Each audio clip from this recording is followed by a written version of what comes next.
বাংলায় শুরু হয়ে গিয়েছে এসআইআর প্রক্রিয়া। মঙ্গলবার থেকে বাড়ি বাড়ি এনুমারেশন ফর্ম বিলির কাজ শুরু করেছেন বিএলওরা। এরই মাঝে এদিন কলকাতার বুকে প্রতিবাদ মিছিলের ডাক দিয়েছে তৃণমূল।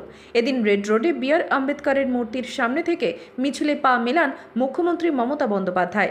সঙ্গে ছিলেন তৃণমূলের সর্বভারতীয় সাধারণ সম্পাদক অভিষেক বন্দ্যোপাধ্যায়ও। রেড রোড থেকে জোড়াসাঁকো ঠাকুরবাড়ি পর্যন্ত এদিন এসআইআর-এর বিরোধিতা করে তৃণমূলের মিছিল অনুষ্ঠিত হয়। শাসক দলের বক্তব্য, সংবিধান ও মানবিক মূল্যবোধের প্রতীক আম্বেদকর এবং বাঙালিয়ানার প্রতীক রবীন্দ্রনাথের নামের সঙ্গে এই মিছিলের শুরু এবং শেষ যুক্ত করে তারা বার্তা দিতে চায়, সংবিধান বাঁচাও, গণতন্ত্র রক্ষা করো। তৃণমূলের এসআইআর মিছিল থেকে সর্বধর্ম সমন্বয়ের বার্তা দেওয়া হয়েছে। সামিল হয়েছেন সর্বধর্মের প্রতিনিধিরা, রয়েছেন মতুয়ারাও। প্রতিবাদ মিছিলে পা মেলান টলি তারকারা, রয়েছেন মধুবনী থেকে শুরু করে বিভান ঘোষ এবং অনন্যা বন্দ্যোপাধ্যায়, রূপাঞ্জনা মিত্র সহ আরও অন্যান্যরা। এদিন রেড রোডে পৌঁছে আম্বেদকরের মূর্তিতে পুষ্পার্ঘ্য অর্পণ করেন মুখ্যমন্ত্রী। তৃণমূলের মেগা মিছিলে এসআইআর আতঙ্কে মৃতদের পরিজনরাও রয়েছেন বলে জানা গিয়েছে।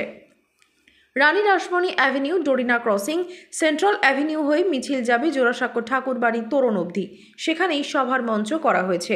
সভার মঞ্চ থেকে তৃণমূল সুপ্রিমো মমতা বন্দ্যোপাধ্যায় এবং তৃণমূলের সর্বভারতীয় সাধারণ সম্পাদক অভিষেক বন্দ্যোপাধ্যায় কী বার্তা দেন সেদিকেই নজর রয়েছে সকলের।